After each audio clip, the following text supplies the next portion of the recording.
बिस्मिल्लाहिर्रहमानिर्रहीम। अस्सलाम वालेकुम डियर स्टूडेंट्स। उम्मीद है कि आप सब लोग ठीक होंगे। और जिस टॉपिक के साथ आज मैं हाजिर हुआ हूँ उनमें सबसे पहला जो टॉपिक है, सब टॉपिक जो है वो मालिक्यूल है। वैसे तो हमने इसके अंदर मालिक्यूल, आयन और मालिक्यूलर आयन को डिस्कस कर रहे हैं, लेकिन सबसे पहले हम जो टॉपिक डिस्कस करेंगे इसके अंदर वो है मालिक्यूल। मॉलिक्यूल को अगर हम बुक के लिहाज से डिवीजन करने की कोशिश करें और इसको पढ़ने की कोशिश करें तो हमें नजर आता है कि मॉलिक्यूल्स को तीन तरीकों से आगे मजीद डिवाइड किया गया।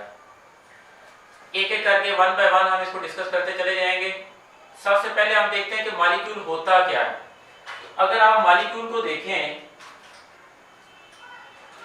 तो आपको पता चलेगा which can exist independently। अब इंडिपेंडेंट से मुराद क्या चीजें हो सकती हैं? वो कोई सिंगल एक एटम भी हो सकता है, वो कोई ग्रुप ऑफ एटम भी हो सकता है जो मिलकर ऐसी स्टेट पर पहुंच जाए कि मजीद उनको किसी भी एटम की साथ की जरूरत ना पड़े। जब ऐसा ग्रुप ऑफ एटम इकट्ठा हो जाएगा तो हम उसको कहते हैं मॉलिक्यूल, और उसको किसी और की जरूरत नहीं पड़ेगी, उसको भी आप मॉलिक्यूल कह सकते हैं। मॉलिक्यूल के अंदर कोई एक एटम भी ऐसा हो सकता है जिसको किसी और के साथ की जरूरत नहीं है और वो इंडिपेंडेंट रह सकता है। इसमें अगर हम एग्जांपल देते चले जाएं तो हम देखते हैं कि वो एक सिंगल एटम जिसको किसी और की जरूरत नहीं पड़ती, जिनमें नोबल गैसेज है, नियॉन है, आर्गोन है और बाकी गैसेज हैं। खास तौर पर हम बात कर रहे हैं नोबल गैसेज के बारे में। अगर ग्रुप ऑफ एटम की बात करें तो ये देखिए हमारे पास है सल्फ्यूरिक एसिड है, जिसकी एग्जांपल बच्चे बहुत अच्छे से जानते हैं, HCl है, NaOH है। ये सारे क्या हैं? ग्रुप ऑफ एटम्स हैं। HCl क्या है? 2 एटम है। इसके अंदर देखें तो हमारे पास 2 हाइड्रोजन के एटम है, 1 सल्फर है, 4 ऑक्सीजन है। इसका मतलब ये एक ग्रुप ऐसी शक्ल इख्तियार कर गया है जिसको आप मॉलिक्यूल के तौर पर डिस्कस कर सकते हैं, एग्जांपल दे सकते हैं। अब ये नियॉन जो है, ये सिंगल नियॉन का एटम ऐसे मुकाम पर पहुंच चुका है कि इसको किसी और की जरूरत नहीं है। और इसकी अगर बारीकी में जाएं तो बारीकी हम मजीद आगे आने वाले टॉपिक्स में डिस्कस करेंगे, क्यों ये अकेला रह सकता है और क्यों ये अकेले नहीं रह सकते, तो हम इसको फर्दर आगे जाकर भी डिस्कस करते चले जाएंगे। ये तो होगी इसकी डेफिनेशन के बारे में। अब अगर हम इसकी मजीद डिवीजन करें तो डिवीजन में सबसे पहले चीज हम देखेंगे साइज के लिहाज से। साइज से मुराद ये है कि 2 तरह की डिवीजन इसके हम करेंगे। एक वो है कि आपके पास मतलब मॉलिक्यूल को जब आप डिस्कस करते हैं तो हमारे पास ये जो 3 टाइप्स आती है, इनमें अगर आप सबसे पहले देखें, जरा आसान से शुरू कर लेते हैं। टाइप्स ऑफ एटम में देखें तो माइक्रो है, मैक्रो है। अब ये माइक्रो और मैक्रो से क्या मुराद है? माइक्रो से मुराद है ऐसा एटम जो कि ऐसा मॉलिक्यूल जो कि छोटे साइज में है। साइज के लिहाज से अगर हम डिस्कस करें और इसके अंदर माइक्रो के अंदर देख लेते हैं और मैक्रो का आपस में कंपैरिजन करें तो हमें बहुत मजीद आसानी से समझ आ जाएगी। मैं आपके सामने एक एग्जांपल रख रहा हूं कि जो कि बुक में भी दी गई है कि हमारे पास है हीमोग्लोबिन, जो कि ब्लड के अंदर होता है। और हमें ये भी पता है कि ये ब्लड के अंदर हीमोग्लोबिन हमारे पास ऑक्सीजन को ट्रांसफर करने के हवाले से भी इस्तेमाल होती है हमारे बॉडी के अंदर। अब इसके अगर हम साइज के लिहाज से देखें और नंबर ऑफ एटम के लिहाज से देखें तो इसके अंदर 10,000 के करीब एटम मौजूद हैं। ये इतना बड़ा एक मॉलिक्यूल है। और अगर आप इसके अंदर इसको कंपेयर करें हाइड्रोजन के एटम के साथ तो ये तकरीबन 68,000 गुना बड़ा है हाइड्रोजन के। तो अब इसके मुताबिक अगर आप देखें तो ये माइक्रो और मैक्रो आपको खास तौर पर समझ आ रहा होगा कि जो छोटे और बड़े के लिहाज से हम बात कर रहे हैं, मतलब मैक्रो एक बड़े साइज का और माइक्रो मुराद है छोटी चीज का। अब जो टाइप्स ऑफ एटम है इसके अंदर अगर आप देख लेते हैं, एटॉमिसिटी के लिहाज से देख लेते हैं। एटॉमिसिटी को अगर हम देखें तो एटॉमिसिटी के अंदर अगर हम मजीद आप डिस्कस करेंगे तो आपको पता चलेगा कि आपके पास नंबर ऑफ एटम के लिहाज से डिवाइड किया जाएगा। जैसे मोनोएटॉमिक है और पॉलीएटॉमिक है। अब इसके अंदर एक और चीज हम देखेंगे तो मोनोएटॉमिक और पॉलीएटॉमिक में क्या फर्क क्या है, तो हम देखेंगे हमारे पास मोनो से मुराद होता है सिंगल, एक, पोली से मुराद है बहुत सारे। तो 2 मेन डिवीजन हमारे पास इसके अंदर मजीद आगे हमारे पास मोनोएटॉमिक से मुराद है, जैसे आपने नियॉन की एग्जांपल ली थी, एक ही एटम वाला मॉलिक्यूल।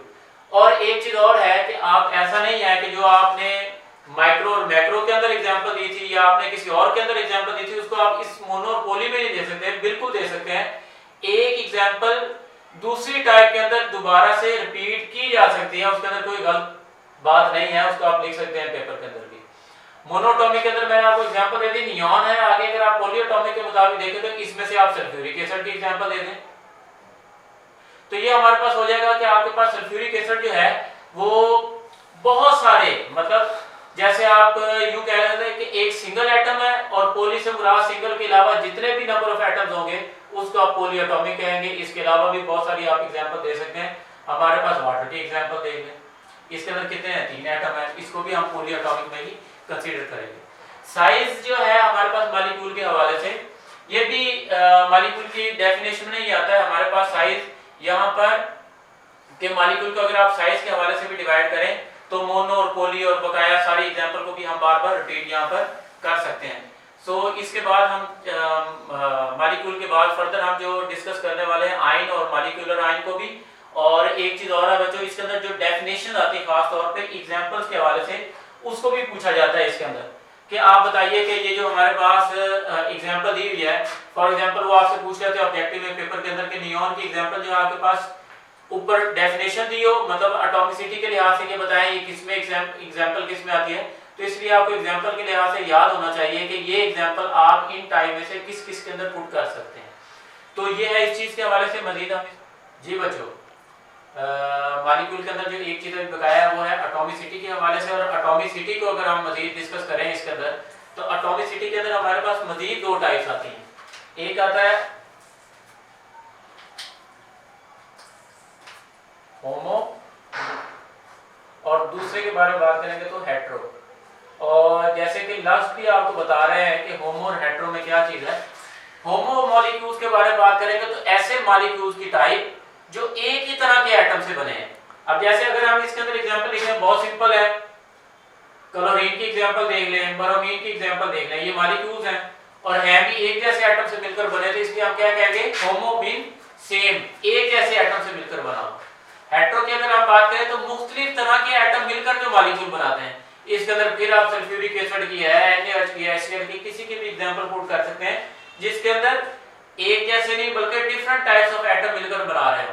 तो इसलिए मैंने आपको शुरू में एक बात बताई कि आप एक एग्जांपल बहुत सारी टाइप में बार बार डिस्कस होती चली जाएगी, आप उसको जितनी दफा आप लिखना चाहें लिखा जा सकता है, इसके बारे में गलती नहीं होगी आपकी। और ये थी हमारे पास मॉलिक्यूल्स के हवाले से, एक था साइज के हवाले से हमने देखा, दूसरी चीज थी हमने एटॉमिसिटी को डिस्कस किया, तीसरी चीज हमने देखी टाइप्स ऑफ एटम, मतलब साइज आप कह सकते हैं इसको, कि उसके अंदर हम माइक्रो और मैक्रो को हमने डिस्कस किया, एटॉमिसिटी में हमने होमो और हेट्रो को कर लिया। साइज के हवाले से अगर हम देख लेते हैं, और ये डिफरेंट चीजें हमने जो मॉलिक्यूल के अंदर डिस्कस की हैं, आपने एग्जांपल्स के लिहाज से डेफिनेशन को भी दोहराना है क्योंकि ये बहुत दफा ऑब्जेक्टिव टाइप पेपर के अंदर आपसे पूछी जा सकती हैं चीजें। फर्दर अगर हम इसको चलें, इस टॉपिक को अगर हम मजीद एक्सटेंड करते हैं, तो हमारे पास जो दूसरी चीज मौजूद है वो है आयंस। आयन के बारे में आप लोग जानते हैं कि आयन ऐसी चीज होती है, स्पीशी which carry charge, मतलब ऐसा एटम या ग्रुप ऑफ एटम जो चार्ज रखता हो। चार्ज कौन सा, पॉजिटिव या नेगेटिव, दो ही तरह का चार्ज होता है। मतलब जो ऐसा ग्रुप ऑफ एटम भी मिलकर ऐसा हो सकता है जिसके ऊपर चार्ज हो सकता है, कोई सिंगल एटम भी हो सकता है जिसके ऊपर चार्ज होता है, दोनों को हम आयन ही कहेंगे। दोनों तरह की एग्जांपल भी मैं आपको देता हूं कि पॉजिटिव वाले आयन कौन से होते हैं, नेगेटिव वाले कौन से होंगे। पॉजिटिव वाले की अगर आप बात करें, हमारे पास अगर बनाना चाहे सिंपल एग्जांपल जो बुक में भी दी हुई है, एक अगर आपके पास सिंपल एटम है, इसमें से इलेक्ट्रॉन अगर निकल गया है तो इसके ऊपर जो एक इलेक्ट्रॉन निकल जाने की वजह से चार्ज का इजाफा हुआ है वो है पॉजिटिव चार्ज। तो हम इसलिए जो इलेक्ट्रॉन की कमी होती है उसको शो करने के लिए जो चार्ज इस्तेमाल किया जाता है वो भी पॉजिटिव चार्ज होता है। और इसलिए अगर हम इसको देखें तो ये जो A है ये किस चीज में कन्वर्ट हो जाएगा हमारे पास, यहाँ पर A पॉजिटिव में, मतलब आयन बन गया, स्पीशीज जिसके पास चार्ज है। दूसरी चीज है नेगेटिव, और इसकी एक सिंपल एग्जांपल भी ले लेते हैं केमिस्ट्री में भी।